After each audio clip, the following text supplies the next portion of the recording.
ಮುಗಿಯದ ಬಂಧನ ಭಾಗ 59. ಅಶ್ವಿನಿ ತನ್ನ 3 ಮಕ್ಕಳೊಂದಿಗೆ ಮನೆಗೆ ಮರಳಲು ಅವರು ಮನೆ ಪ್ರವೇಶಿಸಿದ ತಕ್ಷಣವೇ ಆರವ್ ಮತ್ತು ಆದಿತ್ಯ ಆ ದುಬಾರಿ ಆಟಿಕೆಗಳನ್ನು ಪೆಟ್ಟಿಗೆಯಿಂದ ಹೊರತೆಗೆದು ಆಟವಾಡೋಕೆ ತೀವ್ರ ಆಸಕ್ತಿಯನ್ನು ತೋರಿಸಿದ್ರು. ಸುಹಾಸ್ ತಂದುಕೊಟ್ಟಂತಹ ಹೈಟೆಕ್ ಆಟಿಕೆಗಳ ಜೊತೆ ಅವರು ಮಧ್ಯರಾತ್ರಿಯವರೆಗೂ ಕೂಡ ಉತ್ಸಾಹದಿಂದ ಆಟವಾಡ್ತಾರೆ. ಮರುದಿನ ಶಾಲೆಗೆ ರಜೆ ಇದ್ದಿದ್ದರಿಂದ ಅಶ್ವಿನಿ ಕೂಡ ಅವರನ್ನು ತಡೆಯೋಕೆ ಹೋಗಲಿಲ್ಲ. ಆದರೆ ಪುಟ್ಟ ಅನ್ವಿತಾಳನ್ನು ಸಮಾಧಾನ ಪಡಿಸಿ ಬೇಗನೆ ಮಲಗಿಸ್ತಾಳೆ. ಮರುದಿನ ಬೆಳಗ್ಗೆ ಅಶ್ವಿನಿ ಮಕ್ಕಳನ್ನು ಮನೆ ಕೆಲಸದ ಗೀತಾಳ ಉಸ್ತುವಾರಿಯಲ್ಲಿ ಬಿಟ್ಟು ಹಿರಿಯ ರಾಜಾರತ್ನಂ ಅವರಿಗೆ ದಿನನಿತ್ಯದ ಆಕ್ಯುಪಂಕ್ಚರ್ ಚಿಕಿತ್ಸೆ ನೀಡೋಕೆ ಅಂತ ಹೇಳಿ ರಾಜಾರತ್ನಂ ಅವರ ಭವ್ಯ ಅರಮನೆಗೆ ಅಂತ ಹೇಳಿ ಹೋಗ್ತಾಳೆ. ಚಿಕಿತ್ಸೆಯ ಸಮಯದಲ್ಲಿ ಜಯಂತ್ ರಾಜಾರತ್ನಂ ಅಲ್ಲೇ ಇದ್ದು ತನ್ನ ಅಜ್ಜನೊಂದಿಗೆ ಹುಟ್ಟುಹಬ್ಬದ ಪಾರ್ಟಿಯ ಸಿದ್ಧತೆ ಮತ್ತು ವಿವರಗಳನ್ನು ಕೂಡ ಚರ್ಚಿಸ್ತಾ ಇದ್ದನು.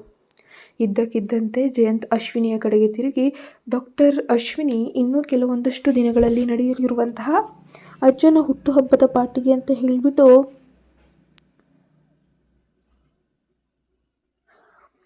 ಹಾಜರಾಗೋಕೆ ನಿಮಗೆ ಸಮಯ ಸಿಗ್ತದೆಯೇ? ನಾನು ನಿಮ್ಮ ಹೆಸರನ್ನು ವಿಶೇಷ ಅನ್ವಿತರ ಪಟ್ಟಿಯಲ್ಲಿ ಸೇರಿಸ್ತೇನೆ ಅಂತ ಹೇಳಿ ಮರ್ಯಾದೆಯಿಂದ ಕೇಳೋಕ್ಕೆ ಶುರು ಮಾಡ್ತಾನೆ. ನಂತರ ಅಶ್ವಿನಿ ಹಿರಿಯ ರಾಜಾರತ್ನಂ ಅವರಿಗೆ ಪೂರ್ಣ ಚಿಕಿತ್ಸೆಯನ್ನು ಪೂರ್ಣಗೊಳಿಸ್ತಾರೆ. ಅವರಿಗೆ ಹುಟ್ಟುಹಬ್ಬದ ಪಾರ್ಟಿಯ ಅನಿರೀಕ್ಷಿತ ಆಹ್ವಾನ ತೀವ್ರ ಆಶ್ಚರ್ಯವನ್ನು ಉಂಟು ಕೂಡ ಮಾಡುತ್ತೆ. ಜಯಂತ್ ಮತ್ತು ಮನೆಯವರೆಲ್ಲ ಮಾತಾಡಿಕೊಳ್ತಿದ್ದ ರೀತಿಯಿಂದ ಅದು ಚೆನ್ನೈನ ಅತ್ಯಂತ ಭವ್ಯ ಅದ್ದೂರಿ ಸಮಾರಂಭವಾಗಲಿದೆ ಎಂಬುದು ಅವಳಿಗೆ ಅರ್ಥವಾಗಿತ್ತು. ಅವರು ಚೆನ್ನೈನ ಅನೇಕ ಪ್ರಮುಖ ಉದ್ಯಮಿಗಳನ್ನು, ಗಣ್ಯ ವ್ಯಕ್ತಿಗಳನ್ನು ಮತ್ತು ರಾಜಾರತ್ನಂ ಅವರ ಕುಟುಂಬಕ್ಕೆ ತೀರಾ ಹತ್ತಿರವಂಥ ಪ್ರಸಿದ್ಧ ಕುಟುಂಬಗಳನ್ನು ಆಹ್ವಾನಿಸಿದರು. ಆದರೆ ಅಶ್ವಿನಿ ಅವರ ಕಣ್ಣಿಗೆ ಕೇವಲ ಒಬ್ಬ ಸಾಧಾರಣ ವೈದ್ಯೆಯಾಗಿದ್ಲು ಮತ್ತು ಚೆನ್ನೈನ ವೈದ್ಯಕೀಯ ಕ್ಷೇತ್ರಕ್ಕೆ ತೀರಾ ಹೊಸಬಳಾಗಿದ್ಲು. ಇಂತಹ ಹೈ ಸೊಸೈಟಿ ಹುಟ್ಟುಹಬ್ಬದ ಪಾರ್ಟಿಯಲ್ಲಿ ತನಗೆ ಸೂಕ್ತ ಸ್ಥಾನವಿಲ್ಲ ಅಂತ ಅವಳು ಭಾವಿಸಿದ್ಲು. ಅಶ್ವಿನಿ ಆದ್ದರಿಂದ ಕೊಂಚ ಹಿಂಜರಿದು ಅಂತಿಮವಾಗಿ ಆಹ್ವಾನವನ್ನು ನಿರಾಕರಿಸಲು ನಿರ್ಧರಿಸಿದ್ಲು. ನನಗೆ ಹಾಗನಿಸೋದಿಲ್ಲ ಜಯಂತ್ ಅವರೇ, ನನಗೆ ಇಂತಹ ಅದ್ದೂರಿ ಹೈ ಸೊಸೈಟಿ ಕಾರ್ಯಕ್ರಮಗಳಿಗೆಲ್ಲ ಹೋಗಿ ಅಭ್ಯಾಸವಿಲ್ಲ, ಸೊ ಹಾಗಾಗಿ ಅಂತ ಹೇಳ್ತಾಳೆ. ಅವಳು ಹೇಳಿದ್ದನ್ನು ಕೇಳಿದ ಹಿರಿಯ ರಾಜಾರತ್ನ ತಕ್ಷಣವೇ ಮಧ್ಯಪ್ರವೇಶಿಸಿ, ಡಾಕ್ಟರ್ ಅಶ್ವಿನಿ, ಈ ಬಾರಿ ನಾನು ಜೀವಂತವಾಗಿದ್ದು ಹುಟ್ಟುಹಬ್ಬದ ಪಾರ್ಟಿಯನ್ನು ಆಚರಿಸ್ಕೊಳ್ತಾ ಇದ್ದೀನಿ ಅಂದರೆ ಅದಕ್ಕೆ ನಿಮ್ಮ ಚಿಕಿತ್ಸೆ, ನಿಮ್ಮ ಕೈಗುಣವೇ ಕಾರಣ. ನಿಮ್ಮ ಶ್ರಮ, ನಿಮ್ಮ ಪ್ರಯತ್ನಗಳಿಲ್ಲದಿದ್ದರೆ ನಾನು ಇಂದಿಗೂ ಹಾಸಿಗೆಯ ಮೇಲೆ ಇರ್ತಿದ್ದೆ ಏನೋ ಗೊತ್ತಿಲ್ಲ. ಆದ್ದರಿಂದ ನೀವು ಖಂಡಿತವಾಗಿಯೂ ಈ ಪಾರ್ಟಿಗೆ ಬರಲೇಬೇಕು. ನೀವು ಬಂದರೆ ನನಗೆ ತೀವ್ರವಾದ ಸಂತೋಷವಾಗ್ತದೆ. ನೀವು ಇತರರೊಂದಿಗೆ ಬೆರೆಯಲು ಮುಜುಗರ ಪಟ್ಕೊಂಡ್ರೆ ಯಾರೂ ನಿಮ್ಮನ್ನು ತೊಂದರೆಗೊಳಿಸದಂತೆ ನಾನು ಖಂಡಿತ ಖಾಸಗಿ ವ್ಯವಸ್ಥೆಯನ್ನು ಮಾಡಿಕೊಡ್ತೇನೆ ಅಂತಲೇ ಹೇಳ್ತಾರೆ. ಹಿರಿಯ ರಾಜಾರತ್ನಂ ಅವರು ಅವರ ಅಂತಹ ಆತ್ಮೀಯ ಪ್ರೀತಿಯ ಆಹ್ವಾನವನ್ನು ನಿರಾಕರಿಸೋಕೆ ಹೇಗೆ ಸಾಧ್ಯ?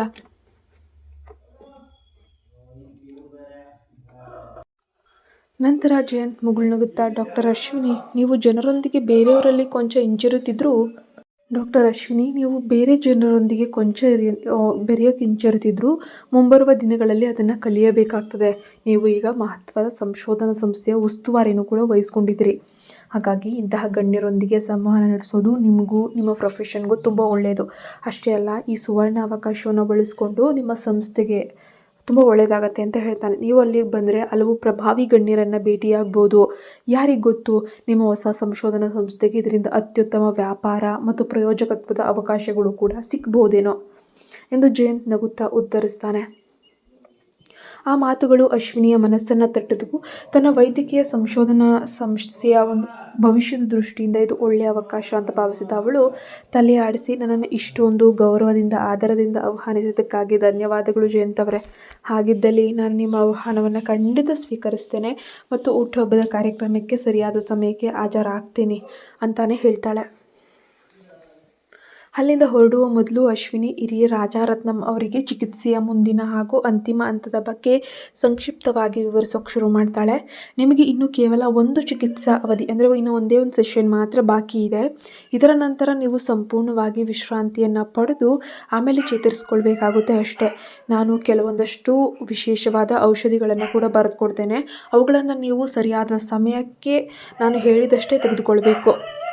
ನೀವು ನಿಯಮಿತವಾಗಿ ಇದನ್ನು ಪಾಲಿಸಿದರೆ ಖಂಡಿತ ಅತ್ಯಂತ ವೇಗವಾಗಿ ಪೂರ್ಣ ಚೇತರಿಕೆ ಅನ್ನೋದು ಕಾಣಿಸ್ಕೊಳ್ತೀರಾ. ಜಯಂತ್ ಮತ್ತು ಹಿರಿಯ ರಾಜಾರತ್ನಂ ಅತ್ಯಂತ ಸಂತೋಷದಿಂದ ನೀವು ಹೇಳಿದಾಗನೇ ಆಗಲಿ ಅಂತ ಒಪ್ಪಿಗೆಯನ್ನು ಸೂಚಿಸಿದರು.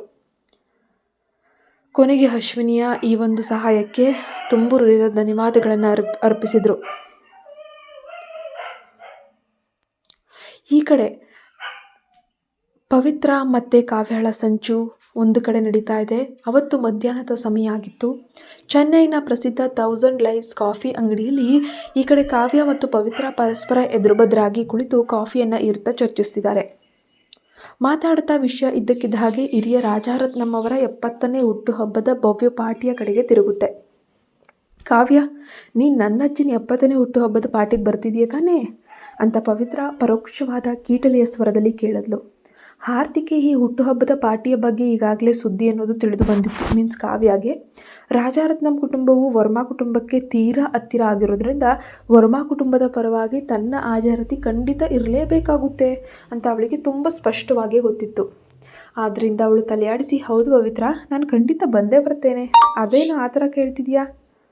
ನೀನು ಯಾಕೆ ಈ ರೀತಿ ಕೇಳ್ತಿದ್ಯಾ ಅಂತ ನನಗೆ ಅರ್ಥನೇ ಆಗ್ತಾ ಇಲ್ಲ ಅಂತ ಅಂದ್ಲು. ಪವಿತ್ರ ಕಣ್ಣು ಮಿಟುಕಿಸ್ತಾ, ಅದು ಸುಹಾಸ್ ನಿನ್ನ ಜೊತೆಯಲ್ಲೇ ಪಾರ್ಟಿಗೆ ಬರುತ್ತಾನಾ? ನೀವಿಬ್ಬರು ಜೋಡಿ ಎಂಬುದು ಇಡೀ ಚೆನ್ನೈನ ಐ ಸೊಸೈಟಿಗೆ ಗೊತ್ತಾಗಿರೋ ವಿಷಯ ಅಲ್ವೇ? ಸೊ ಹಾಗಾಗಿ ಕೇಳಿದೆ ಅಷ್ಟೇ ಅಂತ ಹೇಳ್ತಾಳೆ. ಇದನ್ನು ಕೇಳಿ ಕಾವ್ಯಳ ಮನಸ್ಸಿನಲ್ಲಿ ಹಿಂಜರಿಕೆ ಉಂಟಾಯಿತು. ಸುಹಾಸ್ ಈ ಸಮಾರಂಭಕ್ಕೆ ಬರ್ತಾನೆ ಅನ್ನೋದು ಅವಳಿಗೆ ತಿಳಿದಿತ್ತು. ಆದರೆ ಅವನು ತನ್ನನ್ನು ತನ್ನ ಜೊತೆಯಲ್ಲೇ ಕರ್ಕೊಂಡು ಹೋಗ್ತಾನೆ ಅನ್ನೋವಂಥದ್ದು ನಿರೀಕ್ಷಿಸುವ ಧೈರ್ಯ ಅಥವಾ ಚಾನ್ಸ್ ಅವಳಿಗಿರಲಿಲ್ಲ. ಸುಹಾಸ್ ಇಷ್ಟು ವರ್ಷಗಳಿಂದ ಅವರ ನಿಶ್ಚಿತಾರ್ಥವನ್ನು ಅಧಿಕೃತವಾಗಿ ಮುರಿದಿರಲಿಲ್ಲ ನಿಜ. ಆದರೆ ಅವನು ಸದಾ ಅವಳ ಬಗ್ಗೆ ತೀವ್ರ ಅಸಡ್ಡೆ, ನಿರ್ಲಕ್ಷ್ಯವನ್ನೇ ತಳಿತಿದ್ದ. ಆದರೆ ಕಾವ್ಯ ಮನಸ್ಸಿನೊಳಗಿನ ಈ ಭಯ, ಕಾಳಜಿಯನ್ನು ಅರಿಯದ ಪವಿತ್ರ ತನ್ನ ಕುತಂತ್ರದ ಮಾತುಗಳನ್ನು ಮುಂದುವರಿಸ್ತಾಳೆ. ನೀವಿಬ್ಬರು ಖಂಡಿತವಾಗಿಯೂ ಜೋಡಿಯಾಗಿಯೇ ಪಾರ್ಟಿಗೆ ಬರಬೇಕು ಕಾವ್ಯ. ಆಗ ಮಾತ್ರ ಆ ಒಂದು ಹೆಂಗಸು ಅಂದರೆ ಅಶ್ವಿನಿ, ನಿನ್ನ ಮಾಜಿ ಅಕ್ಕ, ನೀನು ಯಾರು, ನಿನ್ನ ಸ್ಥಾನವೇನು, ನಿನ್ನ ತಾಕತ್ತೇನು ಎಂಬುದು ಸ್ಪಷ್ಟವಾಗಿ ಅವಳಿಗೆ ತಿಳಿದು ಬರುತ್ತೆ. ನೀನು ಅವಾಗ ಅವಳಿಗೆ ತೋರಿಸ್ಬೋದು ಅಂತಾಳೆ ಪವಿತ್ರ. ನಿಜವೆಂದರೆ ಪವಿತ್ರ ಅಶ್ವಿನಿ ತನ್ನ ಬಗ್ಗೆ ತೋರಿದ ಅಸಡ್ಡೆ, ಗಂಭೀರತೆಯಿಂದಾಗಿ ಅವಳನ್ನು ತೀವ್ರವಾಗಿ ತುಂಬ ದ್ವೇಷಿಸ್ತಾ ಇದ್ಲು. ಅದಕ್ಕಾಗಿಯೇ ಅಜ್ಜನ ಹುಟ್ಟುಹಬ್ಬದ ಪಾರ್ಟಿಯ ಬಗ್ಗೆ ಮಾತನಾಡಲು ಕಾವ್ಯಳನ್ನು ಕಾಫಿ ಶಾಪ್ಗೆ ಭೇಟಿಯಾಗೋಕೆ ಅಂತ ಹೇಳಿ ಆಹ್ವಾನ ಮಾಡಿದ್ಲು. ಸುಹಾಸ್ನ ರಕ್ಷಣೆ ಇಲ್ದಿದ್ರೆ ಆ ಅಶ್ವಿನಿ ಏನೇನೂ ಅಲ್ಲ. ಸುಹಾಸ್ ತಾನು ನಿಜವಾಗಿಯೂ ಯಾರನ್ನು ಪ್ರೀತಿಸುತ್ತೇನೆ, ಯಾರಿಗೆ ಸ್ಥಾನ ನೀಡುತ್ತೇನೆ ಎಂಬುದನ್ನು ಅವಳಿಗೆ ಪ್ರತ್ಯಕ್ಷವಾಗಿ ತೋರಿಸಬೇಕು ಎಂಬುದು ಪವಿತ್ರಳ ದೊಡ್ಡ ಕುತಂತ್ರವಾಗಿ ಹೋಗಿತ್ತು. ಪವಿತ್ರ ಯಾರ ಬಗ್ಗೆ ಮಾತಾಡ್ತಿದ್ದಾಳೆ ಎಂಬುದು ಆರತಿಗೆ ತಕ್ಷಣವೇ ಅರ್ಥವಾಯಿತು. ಸುಹಾಸ್ ಇತ್ತೀಚೆಗೆ ಅಶ್ವಿನಿಯೊಂದಿಗೆ ನಡೆಸಿಕೊಂಡ ರೀತಿಯನ್ನು ನೆನಪಿಸಿಕೊಂಡ ಕಾವ್ಯ ಹೃದಯ ದುಃಖದಿಂದ ಮುಳುಗೋಗಿತ್ತು. ಆದರೆ ಅವಳು ಪವಿತ್ರಳ ಎದುರು ತನ್ನ ನೈಜ ಸ್ಥಿತಿಯನ್ನು ಬಿಟ್ಟುಕೊಡದಂತೆ ತಕ್ಷಣವೇ ಹೆಮ್ಮೆಯಿಂದ ಉತ್ತರಿಸೋಕೆ ಶುರು ಮಾಡ್ತಾಳೆ. ಖಂಡಿತ ಪವಿತ್ರ, ಸುಹಾಸ್ ಮತ್ತು ನಾನು ಈಗಲೂ ಕೂಡ ಗಂಭೀರ ಸಂಬಂಧದಲ್ಲೇ ಇದ್ದೇವೆ. ನಾವು ಒಟ್ಟಿಗೆ ಜೋಡಿಯಾಗಿ ಈ ಹುಟ್ಟುಹಬ್ಬದ ಪಾರ್ಟಿಗೆ ಖಂಡಿತ ಬಂದೇ ಬರ್ತೇವೆ. ಯಾಕಂದರೆ ನಾವು ಮುಂದಿನ ದಿನಗಳಲ್ಲಿ ದಂಪತಿಯಾಗಿರುವವರು. ಅದನ್ನು ಕೇಳಿ ಪವಿತ್ರ ತೀವ್ರ ಸಂತೋಷ ಪಡ್ತಾಳೆ. ತುಂಬ ಚೆನ್ನಾಗಿದೆ ಕಾವ್ಯ. ಆ ಹೆಂಗಸು ಎಷ್ಟು ದಿನ ಎಷ್ಟು ದುರಹಂಕಾರದಿಂದ ಮೆರಿತಾಳೆ ಗೊತ್ತಾ? ಅವಳಿಗೆ ಎಷ್ಟು ಉರಿಸ್ಬೇಕು ಅಂದರೆ ಅವಳನ್ನು ಹುಟ್ಟುಹಬ್ಬದ ದಿನ ನೋಡ್ಕೊಳ್ತೇನೆ. ಅವಳಿಗೆ ಸಮಾಜದಲ್ಲಿ ಅವಳ ನಿಜವಾದ ಜಾಗ ಎಲ್ಲಿದೆ ಅಂತ ತಿಳಿಸ್ಬೇಕಾಗಿದೆ. ಆದ್ದರಿಂದ ನೀನು ಸುಹಾಸ್ ಜೊತೆ ಕೈ ಜೋಡಿಸಿ ಪಾರ್ಟಿಗೆ ಬಂದಾಗ ಅವಳ ಮುಖ ಹೇಗಿರ್ತದೆ, ಯಾವ ಥರ ಆಗುತ್ತೆ ಅಂತ ನೋಡೋಕೆ ನಾನು ಕಾತರದಿಂದ ಕಾಯ್ತಾ ಇದ್ದೀನಿ. ಕಾವ್ಯ ಕೂಡ ಮನಸ್ಸಿನಲ್ಲೇ ಅದನ್ನೇ ಎದುರು ನೋಡ್ತಾ ಇದ್ಲು. ಅಶ್ವಿನಿ ದೇಶಕ್ಕೆ ಹಿಂತಿರುಗಿದಾಗಿಂದಲೂ ಕೂಡ ಕಾವ್ಯ ಯಾವುದೂ ಸರಿಯಾಗಿಯೇ ನಡೀತಾ ಇರಲಿಲ್ಲ. ಯಾಕಂದರೆ ಅವಳು ಪ್ರತಿಯೊಂದು ಫ್ಲಾಪ್ ಆಗ್ತಾ ಇದ್ಲು. ಸರಿ, ಸುಹಾಸ್ನನ್ನು ಸಂಪೂರ್ಣವಾಗಿ ನನ್ನ ವಶ ಮಾಡಿಕೊಂಡು ಅಶ್ವಿನಿ ಅವನಿಂದ ಸಂಪೂರ್ಣ ದೂರವಾಗುವಂತೆ ಮಾಡಲು ಈ ಸುವರ್ಣ ಅವಕಾಶವನ್ನು ಬಳಸ್ಕೊಳ್ತೀನಿ ಅಂತ ಮನಸ್ಸಿನಲ್ಲಿ ನಿರ್ಧರಿಸಿದ್ಲು. ನಂತರ ಕಾವ್ಯ ಮತ್ತು ಪವಿತ್ರ ಕಾಫಿಯನ್ನು ಮುಗಿಸಿ ಸ್ವಲ್ಪ ಹೊತ್ತು ಶಾಪಿಂಗ್ ಎಲ್ಲ ಮಾಡಿ ಪರಸ್ಪರ ಬೇರೆಯಾದರು. ಮನೆಗೆ ಹಿಂತಿರುಗಿದ ನಂತರ ಮುಂಬರುವ ಹುಟ್ಟುಹಬ್ಬದ ಪಾರ್ಟಿಯ ಬಗ್ಗೆ ಕಾವ್ಯ ಹೆಚ್ಚು ಆತಂಕಗೊಳ್ಳೋಕೆ ಪ್ರಾರಂಭಿಸ್ತಾಳೆ. ಪವಿತ್ರಳ ಬಳಿ ಸುಹಾಸ್ ಜೊತೆ ಪಾರ್ಟಿಗೆ ಬರುವುದಾಗಿ ದೊಡ್ಡದಾಗಿ ಭರವಸೆ ನೀಡಿದ್ರು. ಸುಹಾಸ್ನನ್ನು ತನ್ನ ಜೊತೆ ಬರಲು ಹೇಗೆ ಮನವೊಲಿಸುವುದು ಎಂದು ಅವಳಿಗೆ ತಿಳಿತಾನೇ ಇರಲಿಲ್ಲ. ಸ್ವಲ್ಪ ಹೊತ್ತು ಚಿಂತಿಸಿದ ನಂತರ ಆರತಿ ಧೈರ್ಯ ತಂದುಕೊಂಡ್ಳು. ಅವಳು ತಕ್ಷಣವೇ ಸುಹಾಸ್ನ ತಾಯಿ ಗಾಯತ್ರಿಗೆ ಕರೆ ಮಾಡ್ತಾಳೆ. ಕರೆ ಸಂಪರ್ಕಗೊಂಡ ತಕ್ಷಣ ಏನಾಯ್ತು ಆರತಿ ಎಂದು ವಿಚಾರಿಸುವ ಗಾಯತ್ರಿಯ ಪ್ರೀತಿಯ ಧ್ವನಿ ಕೇಳಿಸ್ತು. ಆರತಿ ತನ್ನ ಧ್ವನಿಯಲ್ಲಿ ತೀವ್ರ ಸಂಕಟ ಮತ್ತು ಕಪಟ ಭಾವನೆಗಳನ್ನು ತುಂಬಿಕೊಂಡು, ಆಂಟಿ, ಅದು ಹಿರಿಯ ರಾಜಾರತ್ನಂ ಅವರ 70ನೇ ಹುಟ್ಟುಹಬ್ಬದ ಪ್ರಯುಕ್ತ ನಡೀತಾ ಇರುವಂತಹ ಒಂದು ಪಾರ್ಟಿಯಲ್ಲಿ ಸುಹಾಸ್ ಪಾರ್ಟಿಗೆ ಬರ್ತಾನೆಯೇ ಅಂತ ಕೇಳಿದ್ಲು. ಹಾಂ, ಹೌದು ಕಾವ್ಯ. ಅವನು ಖಂಡಿತ ಪಾರ್ಟಿಗೆ ಬಂದೇ ಬರ್ತಾನೆ, ಬರಬೇಕಲ್ವಾ ಅಂತ ಗಾಯತ್ರಿ ಸಹಜವಾಗಿ ಉತ್ತರಿಸಿದ್ಲು. ಹಾಗೆ ಹೇಳಿದ ನಂತರ ಇತ್ತೀಚೆಗೆ ಕಾವ್ಯ ಮತ್ತು ಸುಹಾಸ್ ನಡುವೆ ಪುಟ್ಟ ಅನ್ವಿತಾಳ ವಿಚಾರವಾಗಿ ದೊಡ್ಡ ಜಗಳವಾಗಿದ್ದನ್ನು ಗಾಯತ್ರಿ ಕೂಡ ನೆನಪಿಸ್ಕೊಳ್ತಾಳೆ. ಆದ್ದರಿಂದ ಅವಳು ಕಾವ್ಯಾಳನ್ನು ಸಮಾಧಾನ ಪಡಿಸುತ್ತಾ, ಕಾವ್ಯ, ನೀನು ಸುಹಾಸ್ ಬಳಿ ಒಮ್ಮೆ ಕ್ಷಮೆಯಾಚಿಸಿ ಮಾತನಾಡ್ಬೋದಲ್ವಾ? ನಾನು ಕೂಡ ನಿನ್ನ ಪರವಾಗಿ ಅವನ ಬಳಿ ಮಾತನಾಡ್ತೀನಿ. ನಾನು ಕೂಡ ಮಾತಾಡಿರ್ತೀನಲ್ವಾ, ನೀವಿಬ್ಬರೂ ಸಣ್ಣ ವಿಷಯಗಳಿಗೆ ಈ ರೀತಿ ಜಗಳವಾಡಬಾರ್ದು ಅಂತ ಹೇಳ್ತಾಳೆ. ನನಗೂ ಹಾಗೆ ಅನ್ನಿಸ್ತದೆ ಆಂಟಿ, ಆದರೆ ಸುಹಾಸ್ ನನ್ನನ್ನು ಭೇಟಿಯಾಗೋಕ್ಕೆ ಒಪ್ಪದೆ ಸಂಪೂರ್ಣವಾಗಿ ತಪ್ಪಿಸ್ಕೊಳ್ತಾನೆ ಬರ್ತಾಯಿದ್ದಾನೆ. ಹುಟ್ಟುಹಬ್ಬದ ಪಾರ್ಟಿಯಲ್ಲೂ ನನ್ನನ್ನು ನೋಡೋಕ್ಕೂ ಬಯಸೋದಿಲ್ವೋ ಏನೋ ಅಂತ ನನಗೆ ತೀವ್ರ ಸಂಕಟ, ಭಯ ಆಗ್ತಾ ಇದೆ ಆಂಟಿ ಅಂತ ಕಾವ್ಯ ತಾನೇ ಸಂತ್ರಸ್ತೆ ಎಂಬಂತೆ ಧ್ವನಿಯನ್ನು ಬದಲಾಯಿಸಿ ಹೇಳೋಕ್ಕೆ ಶುರು ಮಾಡ್ಕೊಳ್ತಾಳೆ. ಉಪಾಯವಿಲ್ಲದ ಗಾಯತ್ರಿ ಕಾವ್ಯಾಳ ಈ ಕಪಟ ನಾಟಕದ ಹಿಂದಿನ ಉದ್ದೇಶವನ್ನು ಗ್ರಹಿಸಲೇ ಇಲ್ಲ. ಅವಳು ಕಾವ್ಯ ಹೇಳಿದ್ದನ್ನು ಕೇಳಿ ಕೆಲವು ಸೆಕೆಂಡ್ಗಳ ಕಾಲ ಯೋಚಿಸಿ, ಅಯ್ಯೋ ಅದೇನೂ ಆಗೋದಿಲ್ಲ ಕಾವ್ಯ, ನೀನು ಪಾರ್ಟಿಗೆ ಸಿದ್ಧ ಆಗೋ. ನಾನು ಸುಹಾಸ್ನಿಗೆ ನಿನ್ನನ್ನು ತನ್ನ ಜೊತೆಯಲ್ಲೇ ಹುಟ್ಟುಹಬ್ಬದ ಪಾರ್ಟಿ ಕರ್ಕೊಂಡು ಹೋಗಲೇಬೇಕು ಅಂತ ಹೇಳ್ತೀನಿ. ನೀವಿಬ್ಬರು ಕೂಡ ಒಟ್ಟಿಗೆ ಜೋಡಿಯಾಗಿ ಹೋಗಿ ಅಂತ ಭರವಸೆಯನ್ನು ನೀಡಿದ್ಲು. ಇದನ್ನು ಕೇಳಿ ಆರತಿಯ ಮನಸ್ಸಿನಲ್ಲಿ ಹಬ್ಬವೇ ಆಚರಿಸಿದಂತಾಯಿತು. ಆದರೆ ಮೇಲಕ್ಕೆ ಕಷ್ಟಪಟ್ಟು ತನ್ನ ಉತ್ಸಾಹವನ್ನು ಹತೋಟಿಯಲ್ಲಿಟ್ಕೊಂಡು, ಸರಿ ಸರಿ ಅಮ್ಮ, ನೀವು ಹೇಳಿದಂತೆಯೇ ಆಗಲಿ, ನಾನು ಸಿದ್ಧಳಾಗಿರ್ತೀನಿ ಅಂತ ನೊಂದಂತೆ ನಟಿಸ್ತಾಳೆ. ನಂತರ ಗಾಯತ್ರಿ ಆರತಿಗೆ ಪಾರ್ಟಿಗೆ ಬೇಕಾದಂತಹ ಕೆಲವೊಂದಷ್ಟು ವಿಷಯಗಳನ್ನು ನೆನಪಿಸಿ ಕರೆಯನ್ನು ಕೊನೆಗೊಳಿಸ್ತಾಳೆ. ಫೋನ್ ಇಡ್ತಾ ಇದ್ದ ಹಾಗೆಯೇ ಕಾವ್ಯಗೆ ತನ್ನ ಅಪಾರ ಆನಂದ, ವಿಜಯೋತ್ಸವದ ನಗೆಯನ್ನು ತಡೆಹಿಡಿಯೋಕ್ಕೆ ಸಾಧ್ಯವೇ ಆಗಲಿಲ್ಲ. ತನ್ನ ಚಿಂತೆಗಳಿಗೆ ಇಷ್ಟೊಂದು ಸುಲಭವಾಗಿ ಪರಿಹಾರ ಸಿಗ್ತದೆ ಅಂತ ಆರತಿ ನಿರೀಕ್ಷಿಸಿಯೂ ಇರಲಿಲ್ಲ. ನಾನು ಸುಹಾಸ್ ಜೊತೆ ಕೈ ಜೋಡಿಸಿ ಹುಟ್ಟುಹಬ್ಬದ ಪಾರ್ಟಿಗೆ ಬಂದಾಗ ಅಶ್ವಿನಿಯ ಮುಖ ಹೇಗಿರುತ್ತೆ, ಹೇಗೆ ಬಿಳಿಸ್ಕೊಳ್ಳುತ್ತೆ ಅಂತ ನಾನು ನೋಡಲೇಬೇಕು, ಅದನ್ನು ಎಂಜಾಯ್ ಮಾಡಲೇಬೇಕು ಅಂತ ಮನಸ್ಸಿನಲ್ಲೇ ಬೀಗ್ತಾ ಇದ್ಲು. ಹುಟ್ಟುಹಬ್ಬದ ಭವ್ಯ ಪಾರ್ಟಿಗೆ ಮುನ್ನ ಅಶ್ವಿನಿ ಹಿರಿಯ ರಾಜಾರತ್ನಂ ಅವರಿಗೆ ತಾನು ನೀಡ್ತಿದ್ದಂತಹ ಕೊನೆಯ ಹಂತದ ಆಕ್ಯುಪಂಕ್ಚರ್ ಚಿಕಿತ್ಸೆಯನ್ನು ಪೂರ್ಣಗೊಳಿಸಿದ್ಲು. ಅವರು ಇನ್ನೂ ಹೆಚ್ಚು ಹೊತ್ತು ಕಾಲಿನ ಮೇಲೆ ನಿಲ್ಲಲು ಸಾಧ್ಯವಾಗದಿದ್ದರೂ ಮೊದಲಿಗಿಂತ ವಿಪರೀತ ಚೈತನ್ಯಶೀಲರಾಗಿದ್ದರು ಮತ್ತು ಸ್ವತಃ ಹಾಸಿಗೆಯಿಂದ ಎದ್ದು ನಿಧಾನವಾಗಿ ನಡೆಯಲು ಶಕ್ತರಾಗಿದ್ದರು. ಅಶ್ವಿನಿ ಅವರಿಗೆ ಅಗತ್ಯವಿದ್ದಂತಹ ವಿಶೇಷ ಔಷಧಿಗಳನ್ನು ಸಹ ಬರೆದುಕೊಟ್ಟು ಅವುಗಳನ್ನು ಸಮಯಕ್ಕೆ ಸರಿಯಾಗಿ ತೆಗೆದುಕೊಳ್ಳುವಂತೆ ತಿಳಿಸಿದ್ಲು. ಅದರೊಂದಿಗೆ ರಾಜಾರತ್ನಂ ಅವರ ಸಂಪೂರ್ಣ ಚಿಕಿತ್ಸೆಯು ಯಶಸ್ವಿಯಾಗಿ ಪೂರ್ಣಗೊಂಡಿತ್ತು.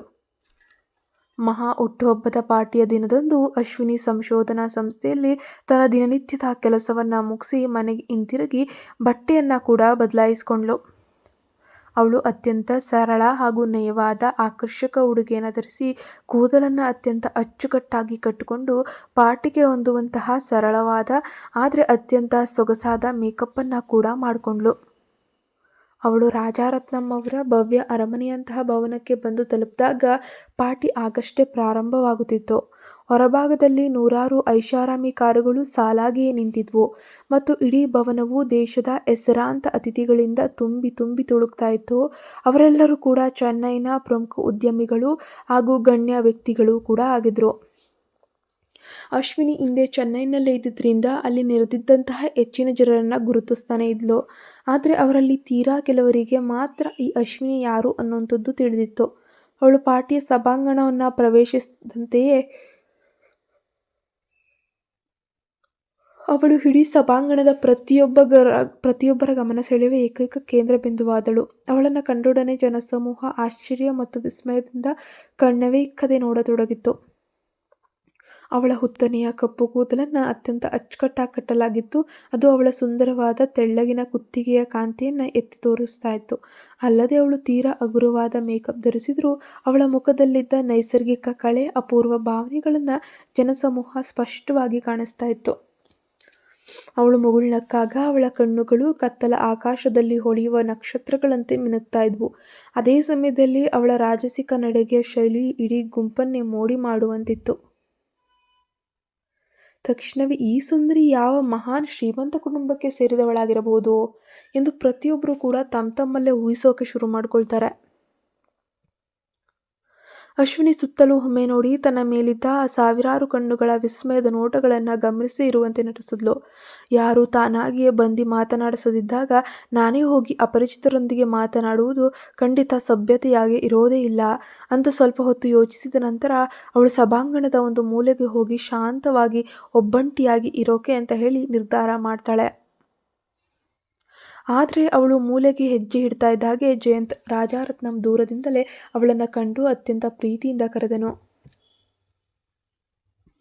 ಡಾಕ್ಟರ್ ಅಶ್ವಿನಿ, ನೀವು ಇಂದು ನಿಜಕ್ಕೂ ಅತ್ಯಂತ ಅದ್ಭುತವಾಗಿ ಸುಂದರವಾಗಿಯೇ ಕಾಣ್ತಾ ಇದ್ದೀರಾ.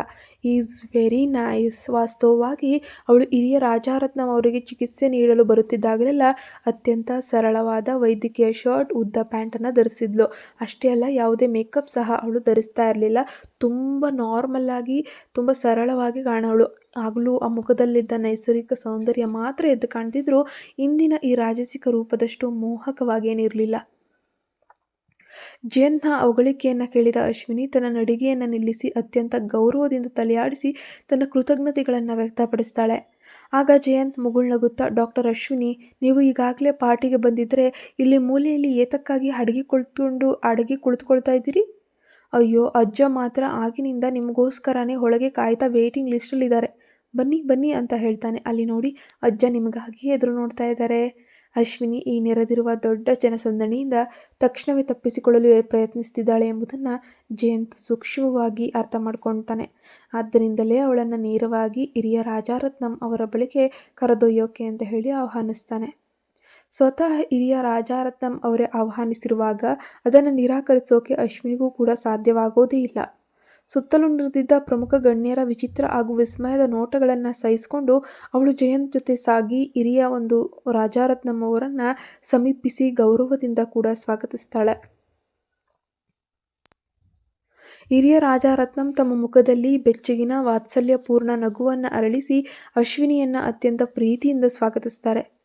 ಅವಳೊಂದಿಗೆ ತೀರಾ ಸಹಜವಾಗಿ ಆಪ್ತವಾಗಿ ಮಾತನಾಡೋಕೆ ಶುರು ಮಾಡ್ತಾರೆ.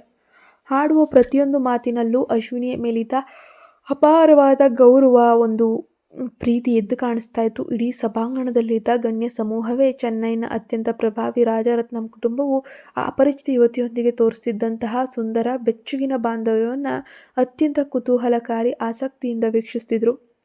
ಅಷ್ಟರಲ್ಲಿ ಕಚೇರಿಯ ಕೆಲಸಗಳನ್ನು ಪೂರ್ಣಗೊಳಿಸಿದಂತಹ ಸುಹಾಸ್ ರಾಜಾರತ್ನಂ ಮ್ಯಾನ್ಷನ್ನಲ್ಲಿ ನಡೀತಾ ಇರುವಂತಹ ಹುಟ್ಟುಹಬ್ಬದ ಭವ್ಯ ಪಾರ್ಟಿಗೆ ಹೊರಡಲು ಅನುವಾಗ್ತಾ ಇದ್ದಾನೆ.